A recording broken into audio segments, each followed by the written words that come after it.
Exactamente a las 7:42 de la mañana del 17 de agosto de 1943, el sargento técnico James McKenna se agachó bajo el ala izquierda de un P-38 Lightning en el aeródromo de Dobodura, en Nueva Guinea, observando cómo su piloto se preparaba para una misión de la que probablemente no regresaría. El piloto, el teniente Robert Hayes, tenía apenas 23 años, 6 misiones de combate y ninguna victoria confirmada a su nombre.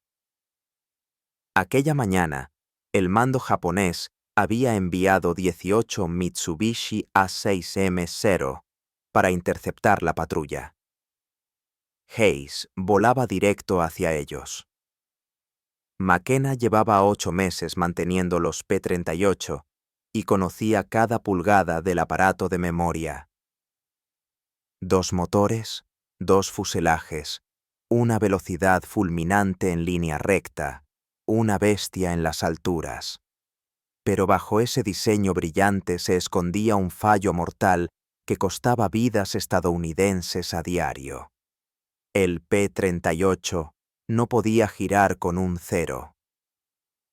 El caza japonés era más ligero, mucho más ágil, capaz de completar un giro horizontal completo en la mitad del tiempo que necesitaba un Lightning. En un combate aéreo, esa diferencia marcaba el límite entre la vida y la muerte. La doctrina estadounidense era clara. Los pilotos de P-38 tenían prohibido girar con un cero. Debían usar la velocidad y la altitud, lanzarse en picado, atacar, ascender y retirarse, jamás quedarse en un duelo de giros. Hayes había seguido esas órdenes 5 veces. No había funcionado. Los ceros eran astutos. Atraían a los estadounidenses a combates cerrados, se metían dentro de su trayectoria, se colocaban tras sus colas y los destrozaban. En apenas 6 semanas, la Quinta Fuerza Aérea había perdido 37 Lightning.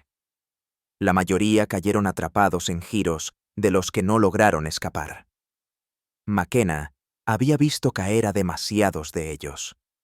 Hombres valientes. Muchachos en realidad. Subían a sus cazas llenos de coraje y regresaban en ataúdes, o no volvían jamás. Los manuales culpaban a los pilotos. Los instructores afirmaban que no seguían las tácticas adecuadas, pero McKenna sabía que eso no era verdad. La culpa no estaba en los hombres, estaba en el sistema de control. Los cables de los alerones del P-38 pasaban por los 2 fuselajes hasta la cola y regresaban a las alas a través de poleas. En ese recorrido había holgura. Apenas 3/8 de pulgada en la máxima de flexión, pero suficiente. Esa pequeña holgura causaba un retraso entre el movimiento del piloto y la respuesta del alerón. A alta velocidad, no importaba. Pero en giros lentos y cerrados, esa fracción de segundo lo era todo. La diferencia entre mantenerse dentro del círculo del cero o ser hecho pedazos. 2 meses antes, McKenna había informado de aquello al oficial de ingeniería. El oficial lo desestimó, diciendo que la tensión cumplía con las especificaciones de fábrica. Las tolerancias de Lockheed permitían esa holgura, y modificarla anulaba la garantía del avión. Ningún mecánico de campo tenía autorización para tocar los controles de vuelo. Ese tipo de cambio requería aprobación oficial de Lockheed, que estaba a más de 11.000 kilómetros, en California. Así que McKenna tomó una decisión que violaba todas las normas del Manual de Mantenimiento de las Fuerzas Aéreas del Ejército. Rescató un trozo de alambre de piano de un avión destrozado, lo cortó a unos 15 centímetros, lo dobló en forma de Z y lo colocó como tensor en el cable del alerón izquierdo del teniente Hayes. El trabajo le tomó 8 minutos. Añadió menos de medio kilo de tensión y eliminó toda la holgura. Nadie lo notó. Los inspectores aquella mañana revisaron el aceite y la munición, no la tensión de los cables. McKenna guardó silencio. Observó cómo Hayes rodaba hasta la pista, despegaba y ascendía hacia el horizonte, hacia los ceros que lo esperaban. Lo que ocurrió en los 17 minutos siguientes redefiniría la forma en que todos los P-38 del Pacífico lucharían a partir de entonces. El primer piloto que McKenna había perdido frente a un cero fue el teniente David Chen, el 9 de julio de 1943. Chen llevaba apenas 3 semanas en el teatro de operaciones, y McKenna daba servicio a su Lightning cada mañana. A menudo hablaban de California. Chen era de Sacramento, McKenna de Long Beach. Ambos habían trabajado con automóviles antes de la guerra. El 9 de julio, Chen despegó a las 6:15 para una misión de patrulla. 2 horas después regresó con 3 agujeros de bala en el fuselaje izquierdo y una historia sobre un cero que casi lo mata.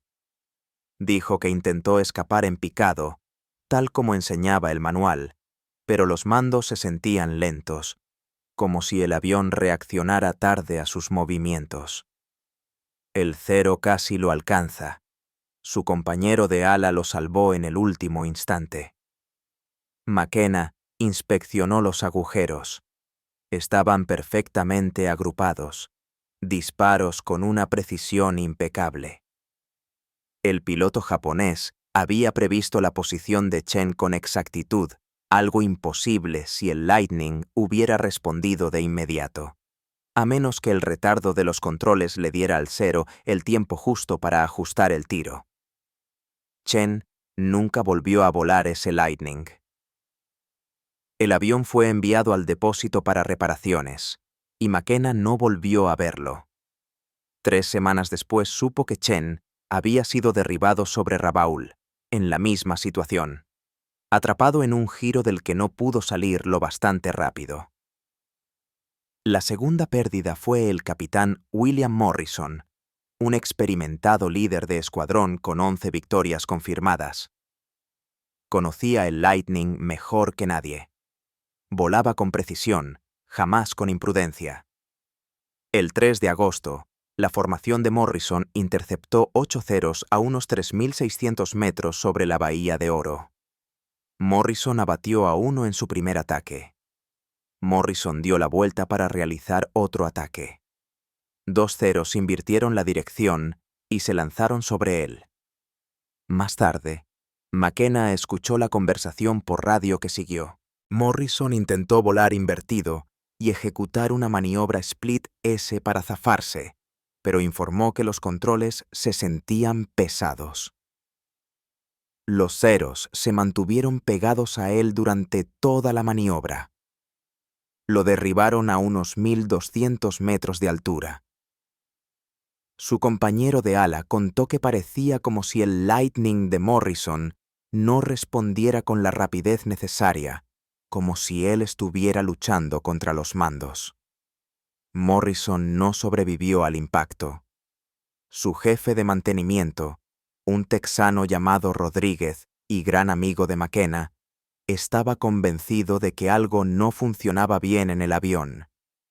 Inspeccionó cada componente tras recuperar los restos: ajustes del motor, conexiones de control, tensión de los cables, todo dentro de las especificaciones. No había fallos visibles. El veredicto oficial fue error del piloto. Rodríguez se negó a aceptarlo. McKenna tampoco lo creyó. A mediados de agosto ya había visto morir a 17 pilotos, algunos muy cercanos a él. A la mayoría apenas los conocía de los chequeos previos al vuelo, pero había trabajado en cada uno de sus aviones, firmado sus registros de mantenimiento, los había visto rodar por la pista y elevarse hacia el cielo. Algunos regresaban, otros no. Y los que volvían decían siempre lo mismo: El Lightning se sentía lento en maniobras cerradas. Siempre existía un pequeño retraso entre lo que hacían con la palanca y la reacción del avión. La mayoría de los pilotos asumía que ese desfase era normal, propio de un caza bimotor pesado. Superficies grandes de control, mucha resistencia. Un poco de retraso parecía lógico, pero McKenna sabía que no era así. Lo había sentido con sus propias manos al ajustar los cables de control, esa leve holgura del sistema. Durante las tareas de mantenimiento, empezó a escuchar con atención el sonido de los cables al tensarlos. Siempre había un tono particular, un zumbido apagado al tocarlos. Los cables flojos sonaban más opacos que los correctamente tensados. McKenna podía distinguirlo al instante. Cada Lightning en la línea de vuelo sonaba ligeramente flojo, técnicamente dentro de los límites de fábrica, pero no realmente ajustado. Una noche, después de la muerte de Morrison, McKenna se lo comentó a Rodríguez. Este le preguntó qué se podía hacer. McKenna le respondió: oficialmente, nada. Extraoficialmente, hay una solución, pero rompe las normas y podría costarnos un consejo de guerra. El verdadero problema no era que los pilotos estadounidenses no entendieran las tácticas. Las entendían perfectamente. Cada sesión informativa lo repetía una y otra vez. Cada vuelo de entrenamiento enseñaba la misma lección. Nunca gires con un cero. Usa la velocidad, usa la altitud, ataca y asciende. Las reglas eran simples, pero el combate no seguía reglas. El teniente Robert Hayes lo había aprendido del modo más duro. Llevaba 2 meses destinado en Nueva Guinea. 23 años. Un chico de campo de Iowa. 6 misiones voladas, ninguna victoria, no por falta de habilidad, sino porque seguía la doctrina al pie de la letra. Y esa doctrina le impedía conseguir un blanco.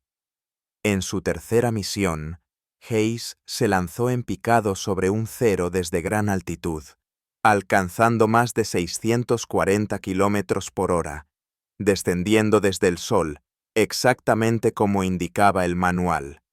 Alineó la mira, adelantó el tiro, y el cero giró bruscamente a la izquierda cayendo en picado. Hayes trató de seguirlo. Su P-38 entró en el giro, pero se sintió pesado, como si se moviera a través del agua.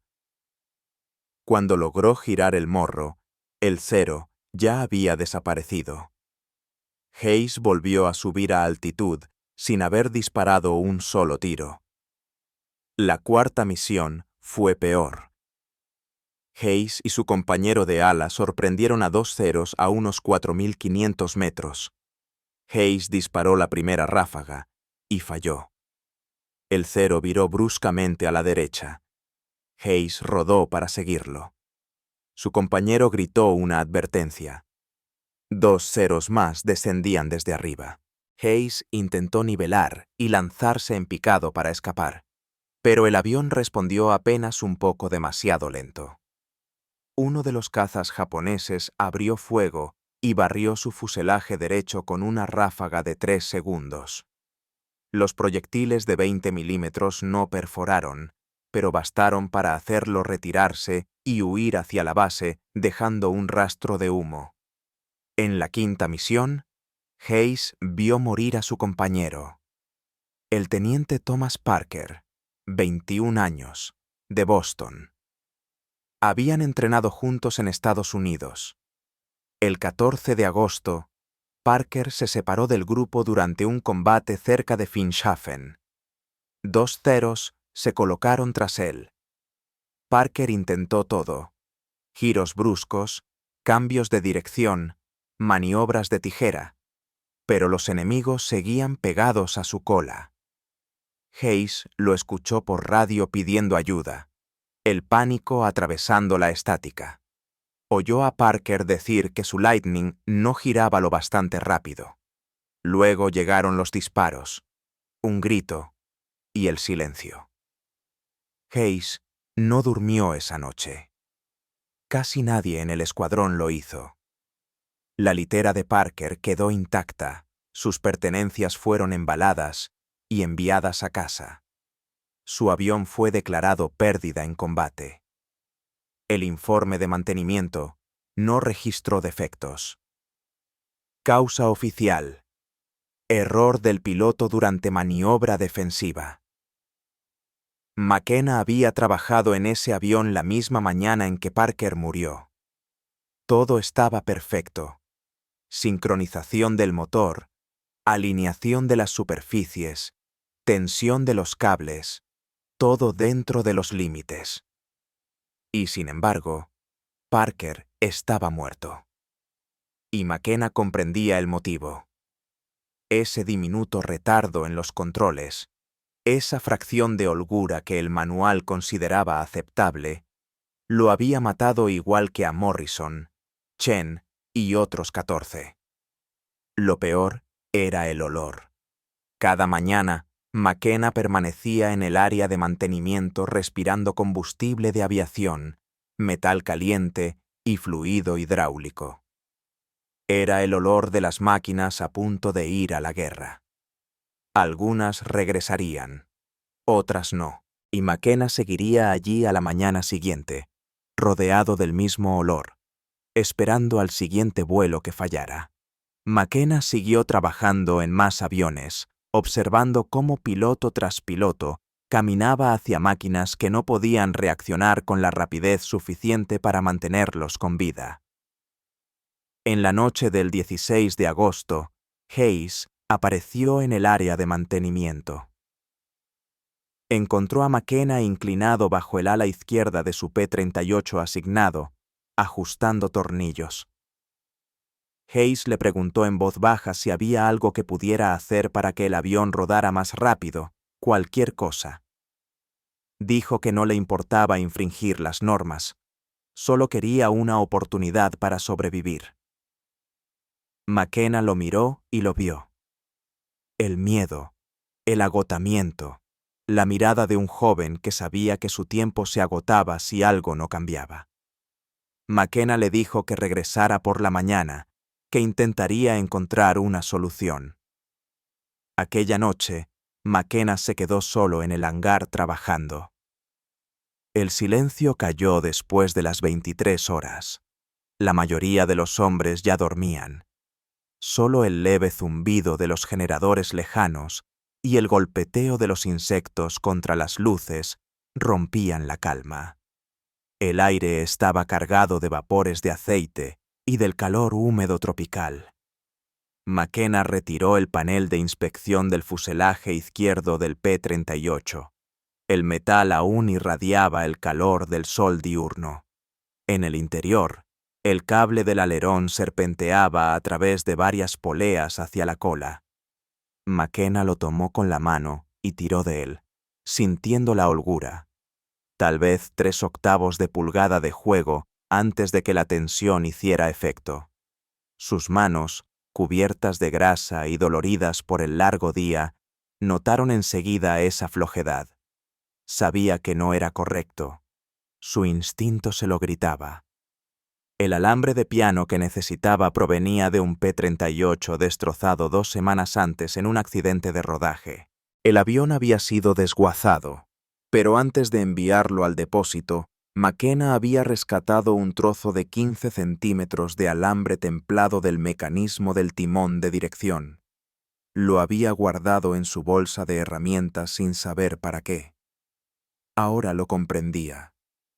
Sentado en el suelo del hangar, con unas pinzas en la mano, dobló el alambre en forma de Z. El metal se resistía, duro e inflexible. Se le resbaló 2 veces. La segunda se cortó el pulgar. La sangre hizo resbaladizo el alambre. Lo limpió en su mono de trabajo y siguió. Tras 8 minutos, el doblez estaba listo. Aquella pieza en forma de Z serviría como tensor en línea, añadiendo la tensión justa para eliminar toda holgura. Instalarla fue más difícil. El interior del fuselaje era estrecho, apenas espacio para moverse.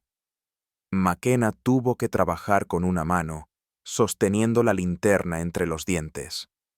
El haz de luz temblaba, lanzando sombras sobre los cables. Su hombro presionaba contra la estructura. El borde afilado de un panel le cortaba el brazo.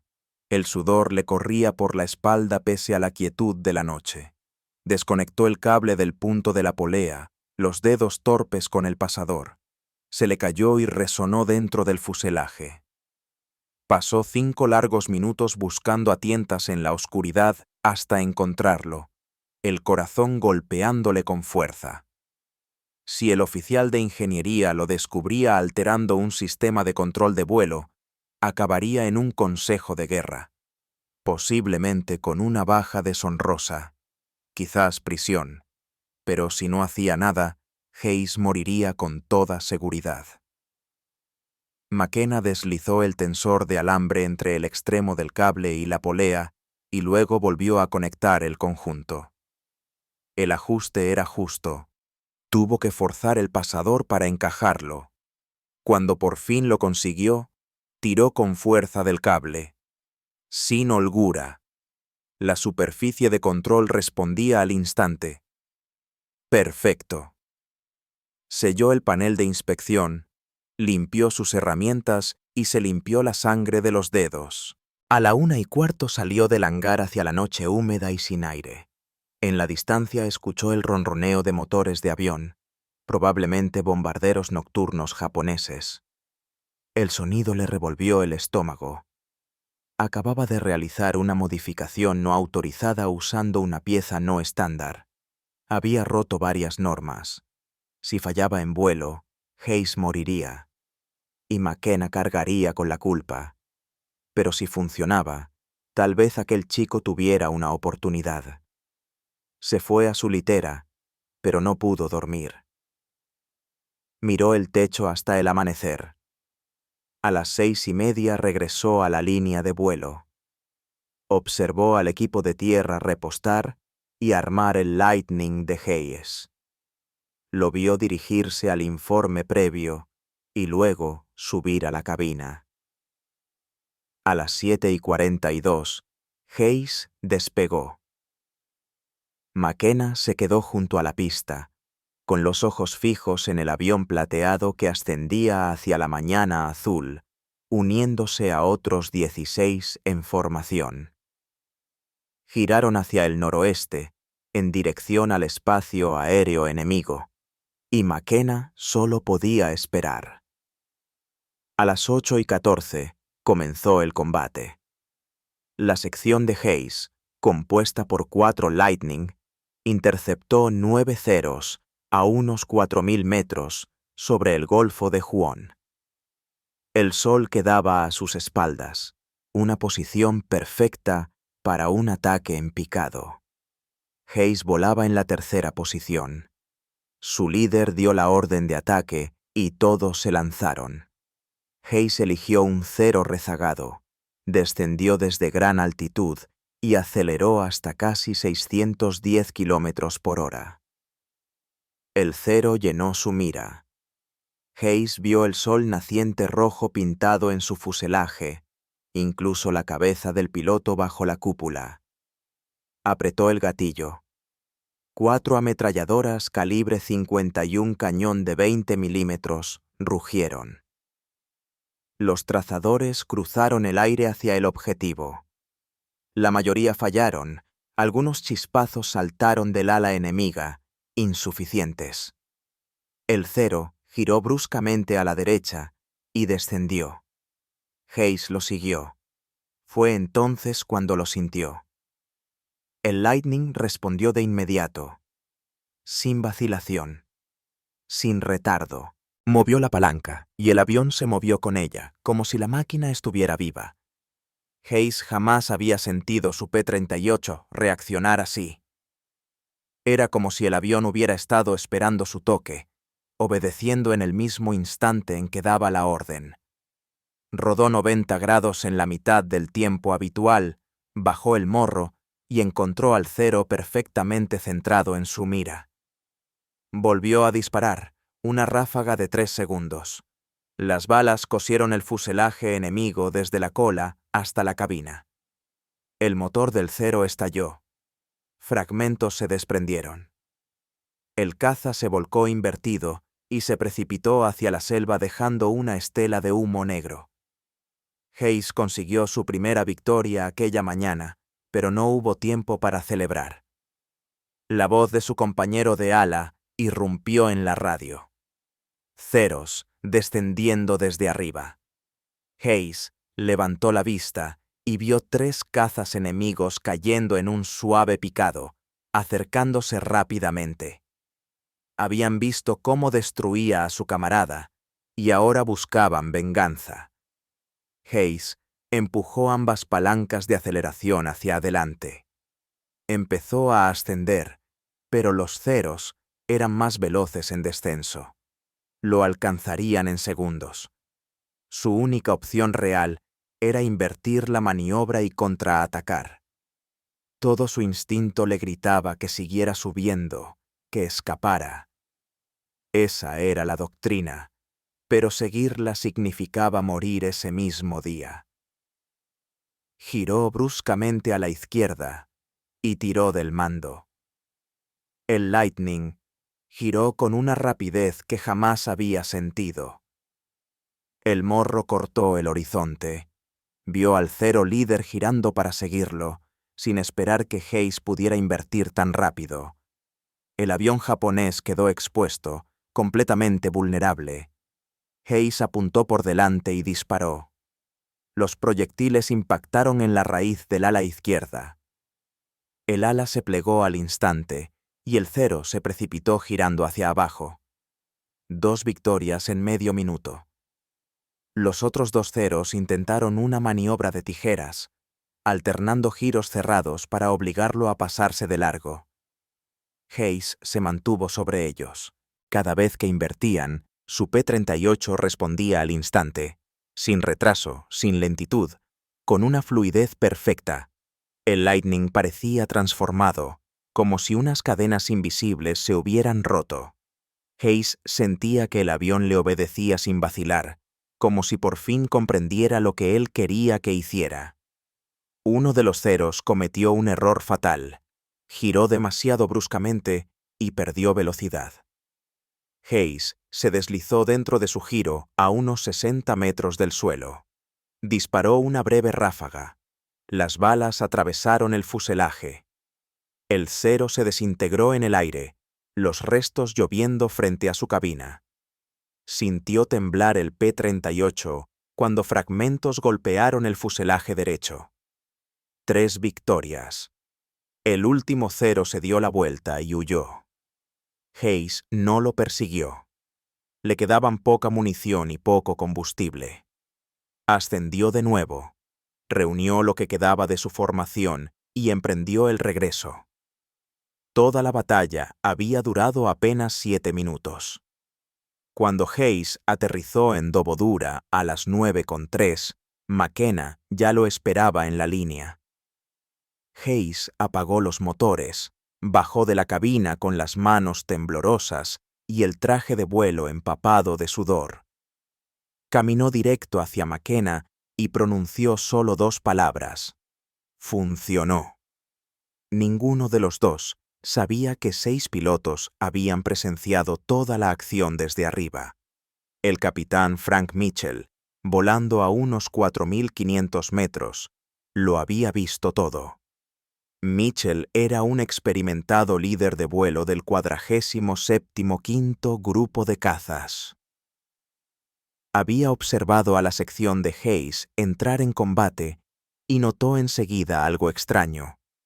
El P-38 de Hayes giraba más rápido que cualquier Lightning que hubiera visto. El avión se movía como si pesara la mitad. Mitchell conocía a todos los pilotos de la unidad y lo que podían hacer. Hayes era sólido pero no un prodigio. Algo en su avión era diferente. Tras aterrizar, Mitchell encontró a Hayes en la sala de informes, aún temblando mientras llenaba el parte de combate. 3 victorias confirmadas. Mitchell le preguntó qué había cambiado. Hayes respondió que no estaba seguro. El avión simplemente había respondido mejor, más rápido de lo habitual.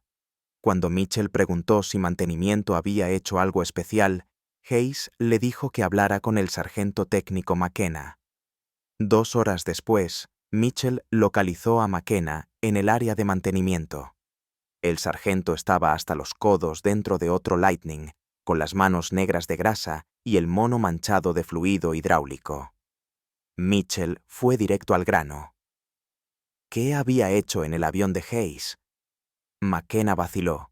Luego explicó en voz baja el tensor de alambre de piano, el ajuste de los cables y la reparación no autorizada del sistema de control. Mitchell escuchó sin interrumpir.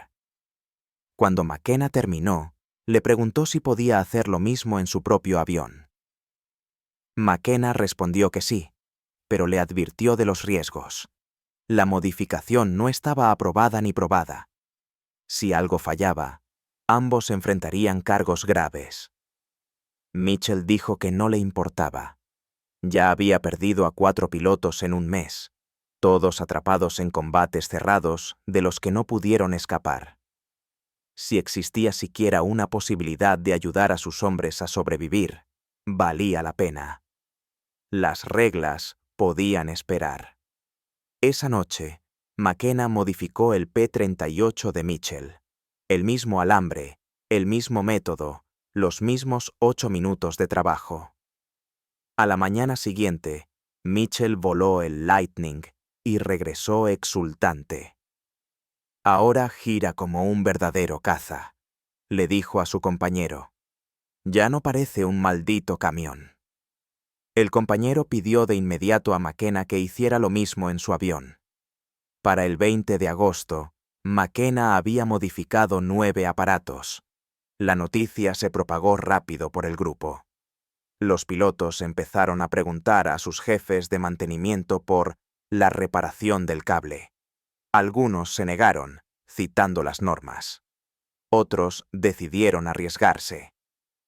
McKenna les mostró cómo hacerlo: cortar el alambre de piano, doblarlo en forma de Z e instalarlo en línea. 8 minutos de trabajo que lo cambiaron todo. La modificación se extendió en silencio, de mecánico a mecánico, de piloto a piloto, sin papeleo, sin aprobación de ingeniería, solo susurros en las salas de informes y en los hangares. El 22 de agosto, Hayes derribó otros 2 ceros con los controles modificados. Mitchell consiguió 3 el día 25. Más pilotos empezaron a regresar de sus misiones con victorias confirmadas. Los resultados eran imposibles de ignorar. El teniente James Watkins, jefe de mantenimiento del 49º Grupo de Cazas en Gussap, oyó hablar de ello por un piloto recién transferido desde Dobodura. Watkins era escéptico, pero decidió probarlo en un solo Lightning. El piloto regresó de su siguiente misión con su primera victoria después de 8 semanas de combate. Watkins modificó de inmediato 4 aviones más. Pronto, otros jefes de mantenimiento del 49º Grupo empezaron a hacer lo mismo. A comienzos de septiembre, alrededor de 40 P-38 en toda Nueva Guinea ya tenían la modificación instalada. El oficial de ingeniería en Dobodura notó algo extraño, pero no logró identificar la causa. Las tensiones de los cables de control siempre daban los valores correctos durante las inspecciones, porque los jefes de mantenimiento retiraban los tensores antes de las revisiones y los reinstalaban discretamente después. Los pilotos lo sabían. Los mecánicos también. Los oficiales permanecían en la oscuridad. Entonces las cifras comenzaron a cambiar. En julio, Los pilotos estadounidenses en el Pacífico Suroeste perdían 2 P-38 por cada 0 derribado. En agosto, la proporción mejoró a aproximadamente 1,3 a 1. Para septiembre, las probabilidades estaban casi igualadas. Algo había cambiado claramente, pero oficialmente nadie podía explicar qué. Y entonces los japoneses empezaron a notarlo. A finales de agosto, los informes de combate japoneses comenzaron a mencionar algo distinto. Los pilotos de la 11ª Flota Aérea escribieron que los P-38 estadounidenses giraban con más brusquedad, viraban más rápido y cambiaban de dirección con una agilidad sorprendente. Maniobras que siempre habían funcionado empezaban a fallar. El teniente comandante Saburo Sakai, uno de los ases más célebres de Japón con 64 victorias confirmadas, había estado combatiendo contra estadounidenses desde Pearl Harbor. El 3 de septiembre de 1943, sobre Wewak, Sakai se enfrentó a un P-38 usando su táctica habitual: arrastrar al estadounidense a un combate de giros, esperar a que el Lightning iniciara su rotación y luego girar en sentido contrario para entrar en su radio de giro. Pero esta vez, el P-38 giró con él. Sakai había ejecutado esa maniobra incontables veces. Sabía con precisión cuánto tardaba un Lightning en completar un giro. Pero este se movió más rápido, mucho más de lo normal.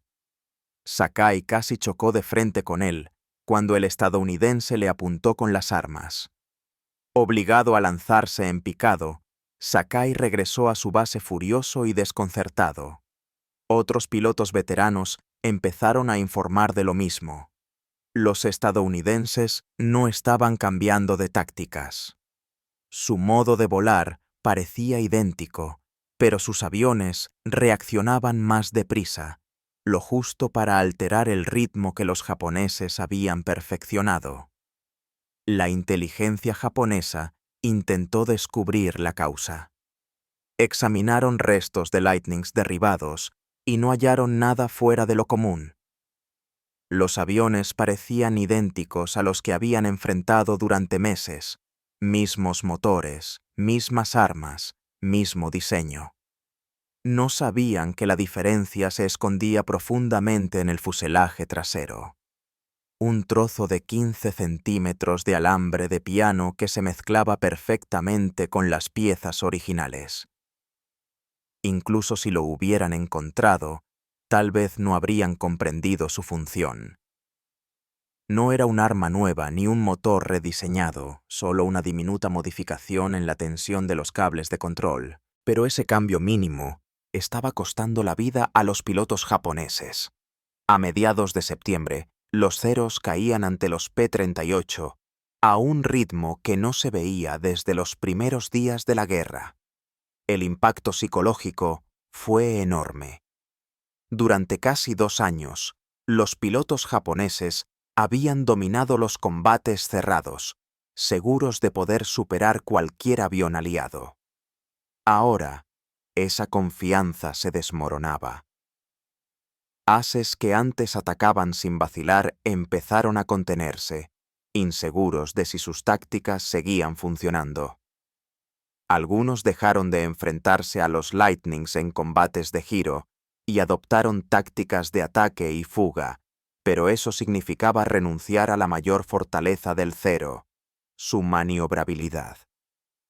Pelear como un P-38 era pelear bajo las reglas estadounidenses, y en ese tipo de combate la velocidad, la potencia de fuego y la resistencia del Lightning le daban todas las ventajas.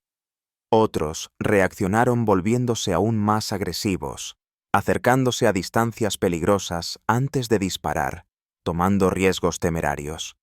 Pero la agresión sin superioridad en maniobra solo conducía a muertes más rápidas. Varios pilotos japoneses expertos murieron en septiembre usando tácticas que, apenas semanas antes, funcionaban a la perfección. El problema de fondo era que combatían contra un enemigo invisible, un cambio que no podían ver ni comprender. No se puede contrarrestar una modificación cuya existencia se desconoce.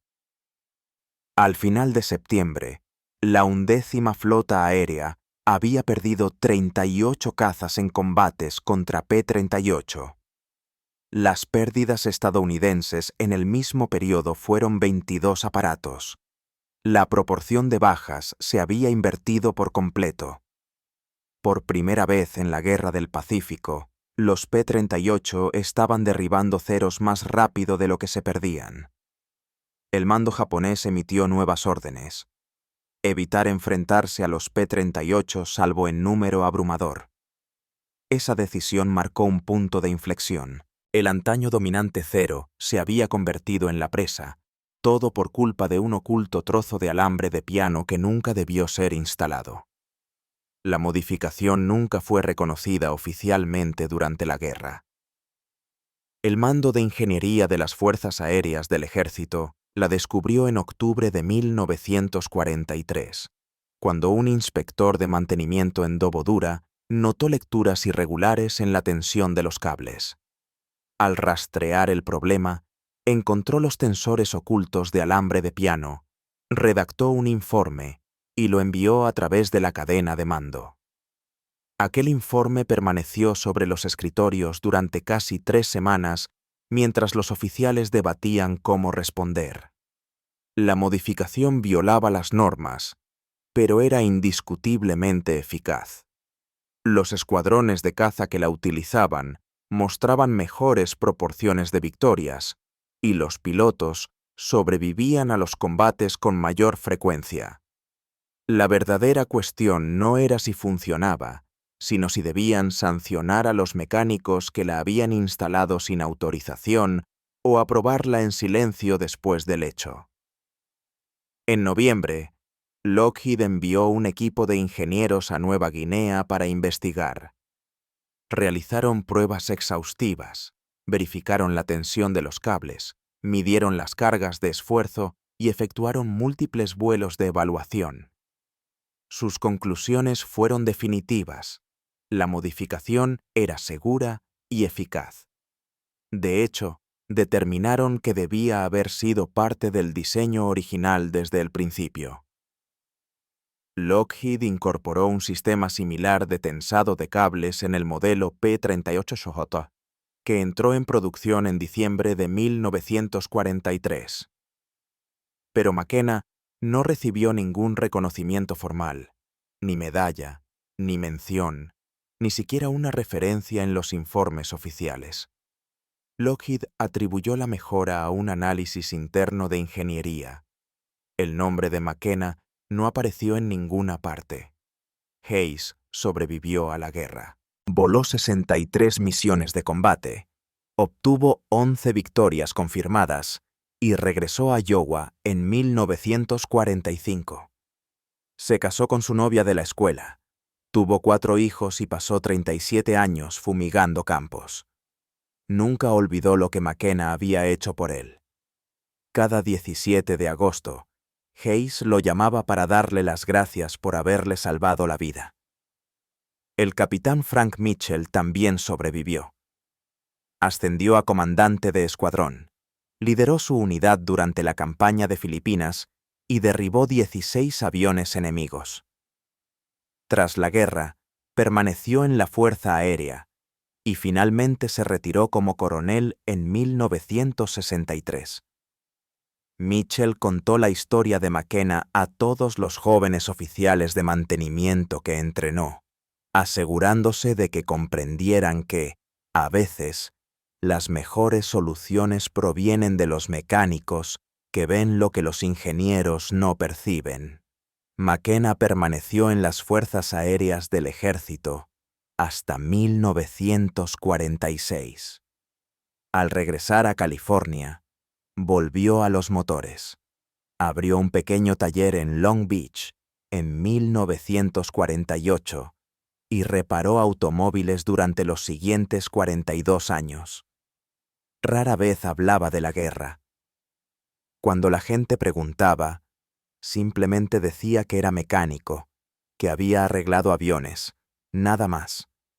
En 1991, un historiador militar que investigaba modificaciones del P-38 descubrió anotaciones en antiguos registros de mantenimiento de Nueva Guinea que mencionaban un tensor de alambre de piano.